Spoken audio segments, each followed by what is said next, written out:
Hello à tous. Aujourd'hui, on va parler d'un chimpanzé assez particulier qui terrifie des jeunes gens. Avant ça, n'hésite pas à liker la vidéo et à t'abonner à la chaîne. Le 16 février 2009, un chimpanzé de 2000 livres, qui s'appelle Travis, attaque brutalement l'ami de son propriétaire, Charlotte Nash, qui produit une défiguration. Travis, le chimpanzé, est né le 21 octobre 1995 dans la petite ville de Festus, Missouri. Le chimpanzé a été enlevé à sa mère à seulement 3 ans avant d'être acheté à un éleveur par Jérôme et Sandra Herald. Le prix, 50 $. L'amour des Harold pour Shem a commencé environ 25 ans avant cette époque, dans les années 1970. Sandra et son mari avaient amassé une fortune grâce à leurs diverses entreprises automobiles à Stamford, Connecticut, et sont largement considérés comme des entrepreneurs accomplis. Malgré leur succès financier, le couple avait une passion pour les sensations fortes et traversait régulièrement le pays pour que Sandra puisse participer à des courses de barils semi-professionnels lors de divers rodéos. Et c'est au cours de l'une de ces aventures que Sandra a rencontré 2 personnes qui ont exercé une profonde influence sur son avenir. Le premier d'entre eux est celui où elle a rencontré la jeune et libre d'esprit Charlotte Nash, qui traversait le pays à travers une compétition de rodéo. À partir de là, le couple deviendra inséparable et deviendra de très bons amis. Aussi, c'était en faisant un événement de rodéo que Sandra aura sa deuxième rencontre. Celui où un chimpanzé charismatique, vêtu d'une tenue de cow-boy, étourdissait le public en galopant autour de l'arène à cheval. Un acte qui fascinait tellement Sandra qu'elle a réussi à trouver un moyen dans les coulisses de rencontrer le chimpanzé et son propriétaire après leur performance. Elle offra à Travis des bonbons gélifiés, qu'il accepta volontiers. Et le chimpanzé se blottit rapidement contre elle à cause de ce gentil geste. Quelques jours plus tard, Sandra assiste à un autre spectacle au cours duquel le chimpanzé aperçoit Sandra et saute sans hésitation de son cheval pour courir directement dans ses bras. Et c'est à ce moment-là que Sandra a eu le déclic de garder Travis comme animal de compagnie. Jérôme ayant accepté l'adoption, Travis fera désormais partie de la famille. De l'allaitement au biberon, à même le mettre dans un berceau dans leur propre chambre pour les siestes, Travis jouirait de privilèges équivalents à ceux d'un enfant humain, dès le début de sa nouvelle vie.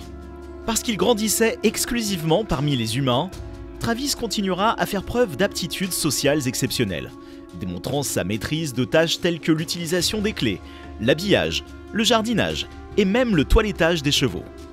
Il était régulièrement présent aux repas de famille et reçut même son propre verre de vin. Il avait un amour pour la crème glacée si immense qu'il mémorisait les horaires des camions de glace. Et comme si toutes ces activités n'étaient pas assez humaines, Travis finit par développer la capacité à utiliser plusieurs formes de technologie, comme regarder ses photos préférées sur un ordinateur ou même regarder ses émissions de télévision préférées pour se divertir. En plus de cette liste déjà incroyable de ses capacités, Travis avait une passion pour le baseball et était même capable de conduire une voiture. La famille s'est donné beaucoup de mal pour adapter leur demeure aux besoins d'un jeune chimpanzé. Ils ont construit une chambre spacieuse et sécurisée à l'arrière de la maison. Et pour assurer la sécurité du ménage, ils ont installé une porte métallique robuste et verrouillable à l'entrée de leur chambre, y compris la chambre de la cage où Travis pouvait se promener librement lorsqu'il était laissé sans surveillance.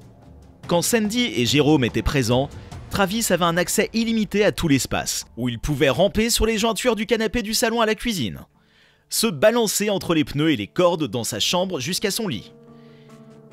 Et bien que les Harold aient placé le matelas sur le sol de leur chambre, ils permettaient la plupart des nuits à Travis de venir dormir avec eux sur leur lit, ajoutant à quel point la famille le considérait comme un véritable humain. Travis devint rapidement une figure appréciée du foyer en raison de ses compétences sociales exceptionnelles et de son comportement adorable. Sa renommée continuera de croître alors qu'il travaillait sur plusieurs publicités et émissions de télévision en tant qu'acteur animalier, y compris des publicités Coca-Cola et des apparitions dans des programmes populaires à la télévision. De temps en temps, la plus proche amie de Sandra, Charlotte, passait lui rendre visite accompagnée de sa fille Brianna. Elle passait souvent du temps chez Sandra assise dehors, et Charlotte jouait avec Travis pendant qu'il grimpait partout sur elle, jouant avec ses longs cheveux blonds. Après quoi, ils prenaient tous une photo ensemble en souvenir de la visite ce jour-là. Ce que Sandra considérait comme les moments les plus heureux de sa vie seront malheureusement de courte durée, lorsqu'en septembre 2000, sa fille unique, Sue, décédera tragiquement dans un accident de voiture. À la suite de la disparition prématurée de sa fille, Sandra se rapprochera naturellement encore plus de Travis. Au fil du temps, Travis avait vraiment aidé Sandra dans le processus de deuil.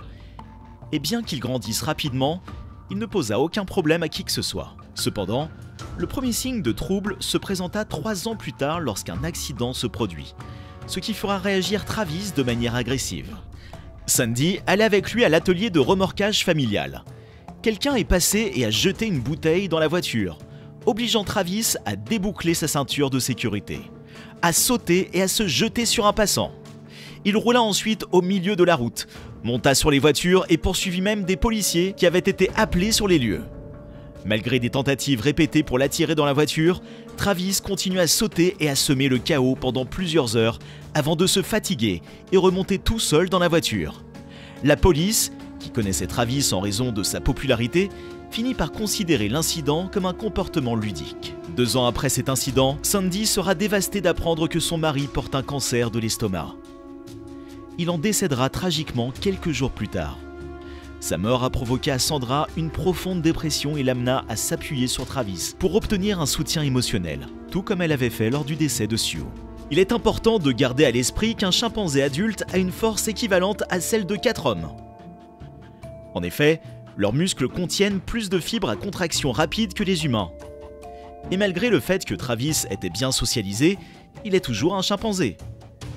Et s'il devait un jour craquer, il serait une véritable force avec laquelle il faudra compter, surtout compte tenu de ses hormones déchaînées à l'âge adulte. Ces préoccupations réelles amenèrent Sandra à être contactée par les autorités sur le danger potentiel de continuer à garder Travis comme animal de compagnie. Mais bien sûr, comme une mère venant à la défense de son enfant, Sandra les convainc que Travis n'était pas du tout enclin à la violence et qu'il était différent des autres chimpanzés, confiant qu'elle pourrait le gérer si jamais les choses tournaient au sud. Peu de temps après la mort de Jérôme, Sandra obtint un emploi à Charlotte dans son entreprise de remorquage. Elle lui donna également les clés de l'appartement que Jérôme avait construit pour Sue, car non seulement le couple était comme des sœurs à ce stade, mais Sandra, récemment veuve, avait clairement soif de compagnie. Ainsi, Sandra a enfin un nouveau départ et sa vie peut commencer.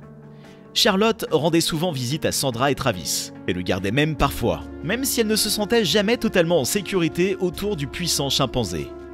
Nous sommes le 16 février 2009, et Travis, maintenant âgé de 14 ans, a naturellement grandi pour devenir très différent de l'adorable bébé chimpanzé auquel tout le monde était habitué. Mesurant 153 cm et pesant une centaine de kilogrammes, Travis passait maintenant la majeure partie de ses journées à se livrer à la malbouffe et à regarder la télévision. Or, n'oublions pas qu'il s'agit d'un chimpanzé physiquement supérieur à nous. Un jour, Sandra rentre du travail et remarque que Travis est inhabituellement perturbé et détaché. Il ne montre aucun intérêt à regarder la télévision. Il ne répond pas non plus à des activités qui l'excitent généralement. Au lieu de cela, il arrache les clés de voiture et commence à courir frénétiquement autour des voitures dans la cour, suppliant d'être emmené en voiture comme un enfant gâté.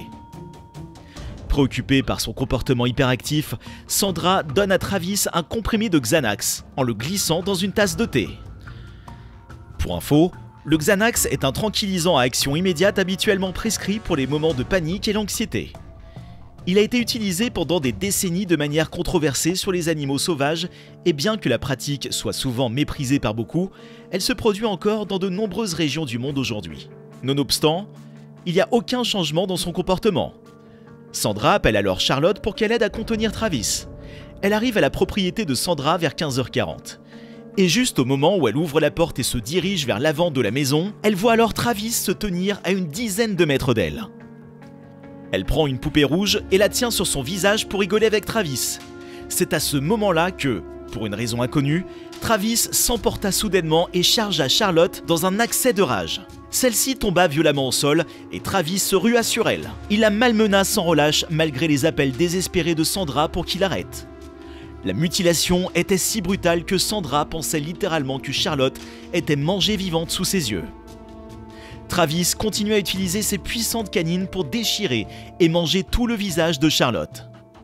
En plus de plusieurs doigts, le tout en lui infligeant de graves morsures et lacérations à plusieurs parties de son torse. Craignant pour sa propre vie, Sandra, impuissante, retourne dans la maison, attrape un couteau de cuisine, se précipite et poignarde Travis dans le dos à plusieurs reprises. Cette action amène Travis à s'arrêter instantanément. Il regarda Sandra pendant un moment dans un état de choc et de confusion, puis rentrera une seconde fois dans sa rage destructive, quelles que soient ses blessures. C'est à ce moment-là que Sandra, terrifiée, saute dans l'une de ses voitures et fait entendre appel le 911. Quand la police arrive enfin, Travis, toujours enragé, chargea l'un de leurs véhicules. Il brise le rétroviseur latéral du conducteur à tel point que l'officier à l'intérieur de la voiture lui tire dessus à 4 reprises, ce qui le fait fuir. Travis tombe peu de temps après au sol et succombe à ses blessures. Malgré ses horribles blessures et la myriade de défis physiques que cet horrible incident a posé à sa vie, la résilience mentale de Charlotte lui a non seulement permis de persévérer sur un chemin long vers la guérison, mais elles l'ont renforcé dans sa vie émotionnelle. C'est déjà la fin de cette horrible histoire. J'espère que tu as aimé la vidéo. N'hésite pas à liker, commenter et à partager la vidéo. Abonne-toi à la chaîne pour suivre de nouvelles aventures d'animaux dangereux.